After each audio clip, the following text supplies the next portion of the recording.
sababta aan halkan u taaganahay oo la ii xiray waaran la'aan oo godka jilcow la ii geeyey guddoomiye miyaysan ahayn ilaahan kugu dhaariyey aargudasho laygaga aargudanayo shirkii jaraa'ida aan qabtay muslin ayaan nahay soomaali ayaan nahay waxa meeshan ka dhacayn guddoomiye goobjooga u tawaana arkaysaa ma waxaa jira waxaan ka ahayn cabdalla muumin ayaa shir jaraa'id saxaafadda qabta oo hadlay wax ka badan miyaa waxa meesha la igu haysto oo godka jilcow la ii geeyey guddoomiye godka jilcow maxaa la igugu xiray 2 habeen ma argagixisaan ay guddoomiyo haddaan laga aargudanaynin maxaa CID la ii geeyey iyadoo waaran la ii haynin guddoomiye maxaan 45 bari bannaan u joogay guddoomiye iyadoo hal eeb aan la igu soo ogin maxay eegdeeda u soo baxday guddoomiye 11 bishii 11aad 10 bishii 11aad 2022 oo ahayd 42 bari qiyaastii markii la ixray guddoomiye haddaysan ahayn aargudasho lagaga aargudanayo hadalkii aan ku hadlo oo kaliya guddoomiye adoo raalli ah guddoomiye waa fahantay waxaan kaa codsanaa inaad ii ogolaato waqti yar waxaan ku weydiinayaa guddoomiye ma waxaa jirta cid dayn igu leh oo aan lacag ka qabo ma waxaa jirta qof aan guri ka degana oo kira igu leh ma waxaa jirta cid aan dhiig ka galay oo dhiig iyo diya ii haysata ma ii sheegi kartaa maxkamadda sharafta leh guddoomiye sababta aan 4 bilood u xiranahay haddii aysan ahayn aargudasho oo keliya guddoomiye waa mahadsantahay cabdalla shirka jaraa'id bosishiga ku qabata meesha ku qabato waxa kale waa organization KCS meesha uu degan yahay meel ka mid ah oo barxad qoraa waa hulwadaag wadada Makal Mukarrama shirka jaraa'id ay qabatay shir lamida tuuratoro ma ku qaban kartaa maya afguud hatta kuma qaban kartaa okay shirka jaraa'id ay qabatay guud ahaan waxaad ka hadlay maxaa ku saabsanaa waa mahadsantahay marka guddoomiye maxkamadda sharafta leh guddoomiye shirka jaraa'id ee horta aan qabanay ayaan dhahayaa waxaana rabaa marka qareemada gaaray kolley ka hadli doonaan waxaa qabtay dalladda warbaahinta oo annaga aan xubno ka nahay 5 urur waa arrintaas cabdalla arrintaas horaad u faahfaahisa cidda qabatay taas uma jeedo wuxuu ku saabsanaa raba wuxuu ku saabsanaa walaac uu ka muujinayay amarka ka soo baxay oo aan u aragnay in lagu caburinayo xorriyadda saxaafadda gaar ahaan shaqadeena ay saameynayso maxay ahayd go'aanada waxay ahayd warbaahinta sharciga ah ee dalka ka jirta ee shaqaynaysa in lagu soo rogay amar cusub amarkaasoo jumlo ahaa oo aan ku wareernay sida uu noo saameynayo maadaama ay ku jirtay ka hadalka arrimahaas waa dembi maadaama ay ku jirtay taas oo aan u malaynay haddii aan annagu xataa qorno ama wariyaasha annaga naga midka ay qoraan beri ka maalin looga dhigi karo dembi maadaama uu arrintaas ay tahay go'aan soo bax waxaan rabnay marka in naloo fasirona la yidhaahdo waxaana waa samayn kartiin waxaana ma samayn kartiin iyow ka soo baxa go'aanadaas ma fahmin go'aanadu see ah shirka jaraa'id oo aad qabateen oo hadda su-aasha aan kaa weydiiyo aad dhahday maadaama dembi uu ka hadlayo oo naloo cadayno si jumla ayaa waxna lagu faray aad leedahay iyow ka soo baxay wasaaradda faafinta go'aano ka horreeyay ma jirtaa wasaaraddu xiganayso guddoomiye ma arkin lala madaagin ma ogi shirka jaraa'id wasiirka ma daawata ha su-aashu waxay tahay waxaad sheegtay inaad xokeeyo guud u tahay 2 urur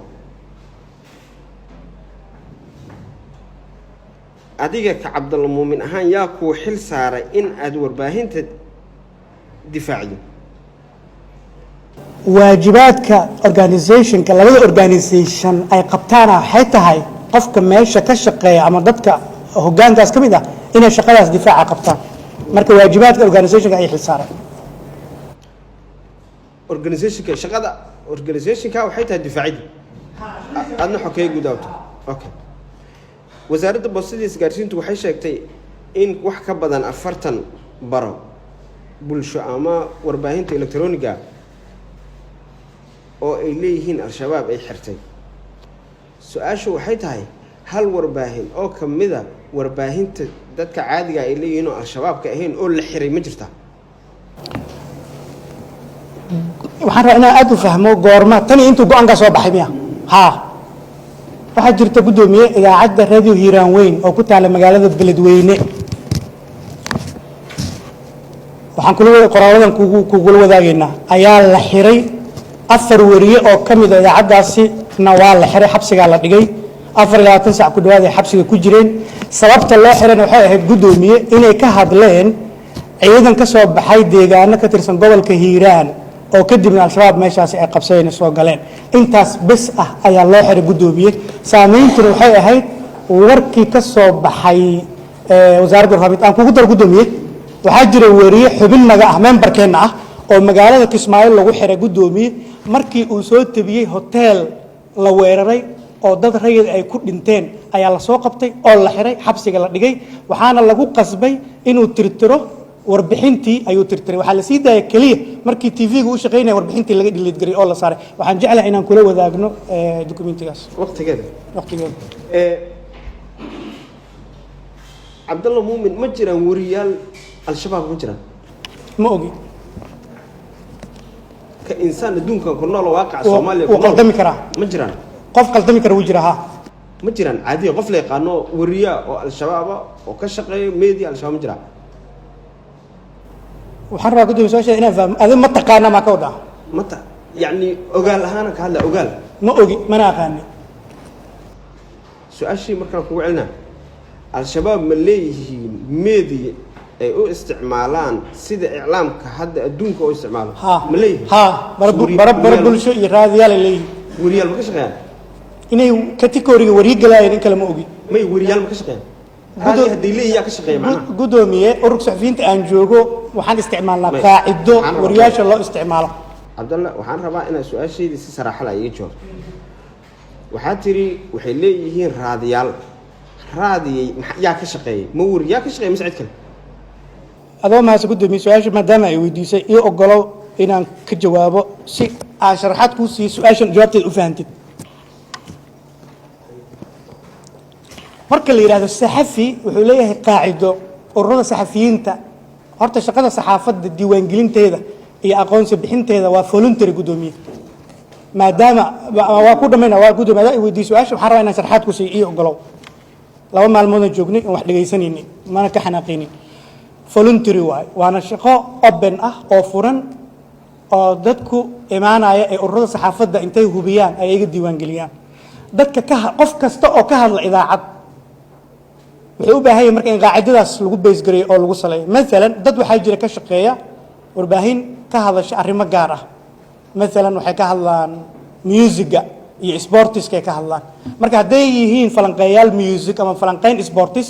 in qaacidada saxafiga uu galay in kale waxay u baahan tahay ururada saxafiyiinta inay dib u fiiriyaan ay sameeyaan ururada qaar saxaafadda way ku daraan qaarna kuma daraan in marka qofka ka shaqeeya idaacadda ay leedahay al-shabaab loo aqoonsan karo jurisdictionka Soomaaliya saxafi in kale anigu ma hayo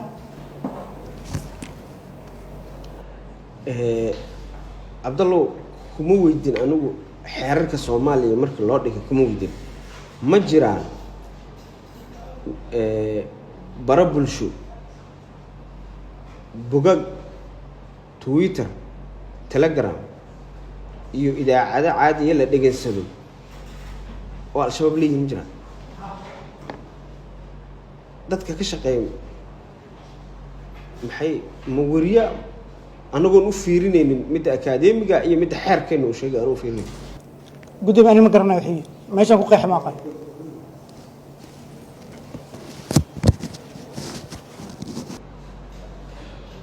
ogaalkaaga maadaama wariyaasha u doodaysay oo aad sheegtay inaad difaacday labada aad ka shaqeyso macnaha labada institution aan yiraahdo oo ka shaqeyso ay difaacaan ilaa hadda ogaalkaaga ma jira bar al-shabaab ay leeyihiin oo la xiray oo propaganda loo isticmaali jiray ma ogi gudoomiye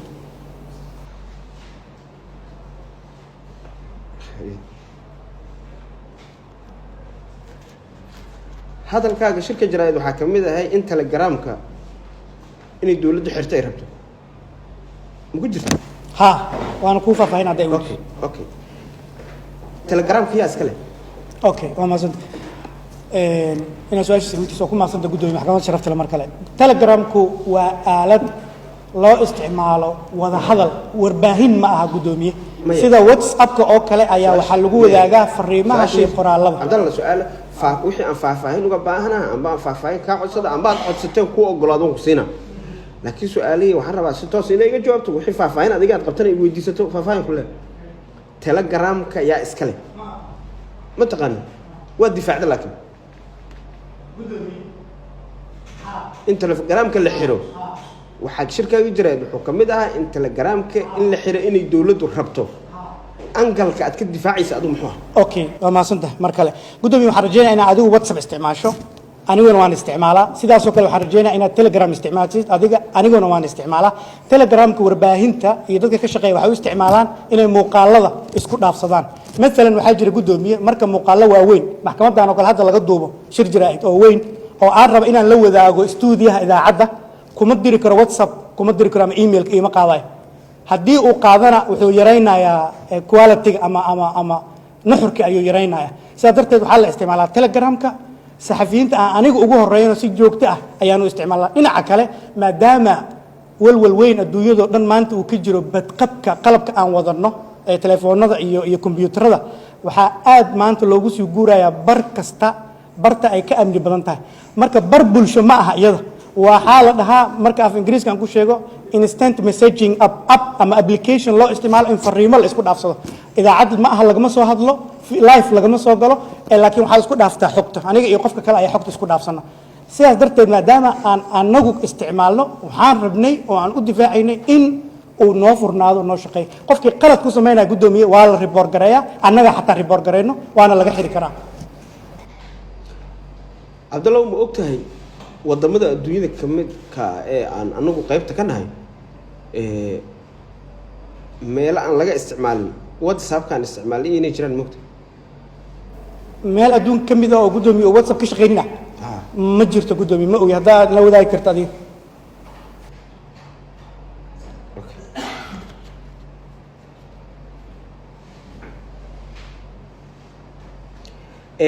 shirkaaga jireed waxaa ka mid ahay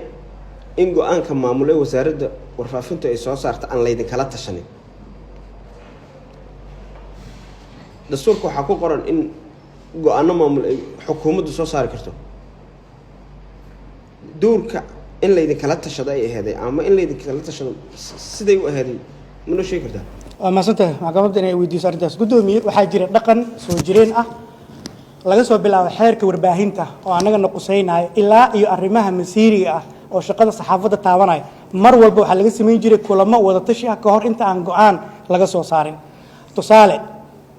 doorashadu markii 2 maalmood ka dhibneed waxaan cabasho ka muujinay in aad ogtahay doorashada xildhibaanada ee baarlamaanka laga xayiray warbaahinta cabashadii markaan jeedinay gudoomiye oon hadalnay oo war saxaafadeed soo saarnay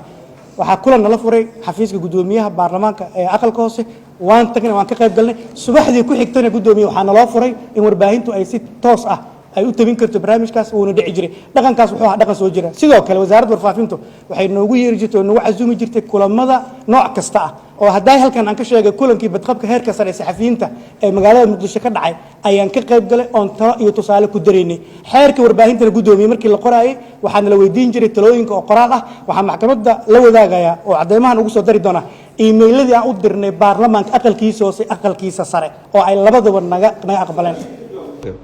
in laydin kala tashado wasaaradda warfaafinta iyada mas-uulka saxafiyiinta wax ku saabsan markii la joogo xukuumadda Soomaaliya wasaaradda isgaarsiinta waxaa ka soo baxay go-aan ka soo baxay go-aanka wasaaraddaas ayada oo u gudbinaysa meediyaha ama xogta la wadaagaysa ayaga shirkaas jaraa'id qabatay waxaa tiri lagama tashan xeer public hearing laga samaynayo dhageysiga dadweynaha talo lagu biirinayo miya ma go-aan maamul oo wax lagu xalina oo ahaa sidee in lagala tashada u rabto waa maasantahay mar kale gudoomiye kama hadlayo arrin ku saabsan isgaarsiinta iyo wasaaradda isgaarsiinta xaggaas inaa iga dhigtaa rajayn lahaa taas oo dhinaca iga dhigto oo aan ka wada hadalno warbaahinta iyo war saxaafadeedka aan soo saarnay arrimaha noocan oo kale ah gudoomiye marka ugu horreysa horta waxaa la yidhaha war saxaafadeed war saxaafadeedka waxaa ku jiray waxyaaba la rabo in la fuliyo oo la sameeyo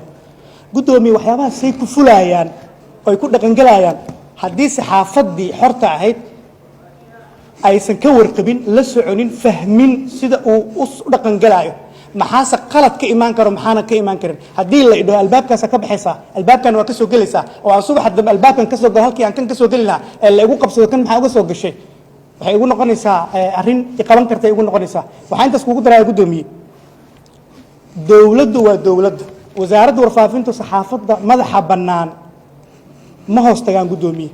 dastuurka dalka wuxuu sheegaa qodobkii 8 iyo 10 iyo 32 in saxaafaddu ay madax bannaan tahay gudoomiye shaqada saxaafadduna aan aysan ma aragtaa ay tahay wax furan oo aan dembi ahayn wasaaradda warfaafinta gudoomiye waxay matashaa miidiyaha dawladda afkeeda ku hadla oo keliya matashaa waxaa jira bulsho intaas ka ballaaran oo saxafiyiin la dhaho oo warbaahin la dhaho oo dallado iyo ururo ku midaysan gudoomiye oo la yiraahdo bulshada rayidka dastuurka dalkuna uu ogol yahay xaqna ay u leeyihiin in waxyaabaha qaabanaya ay ka hadlaan intaas waxaa dheer dastuurku wuxuu ogol yahay in cabasho la keeno waxaan keennay simbali cabasho aan kaga cabanaynay go'aan maamul oo soo baxay waa fahmay cabdalla shirka jira ay bosishka ku qabatay meesha ku qabato waxa kale waa organization KCS meesha uu degan yahay meel ka mid ah oo barxad qoraa waa hulwadaagto wadada ma kala makarama shirka jira ay qabatay shir lamida tuuratoro ma ku qaban kartaa maya afguud hatta kuma qaban kartaa okay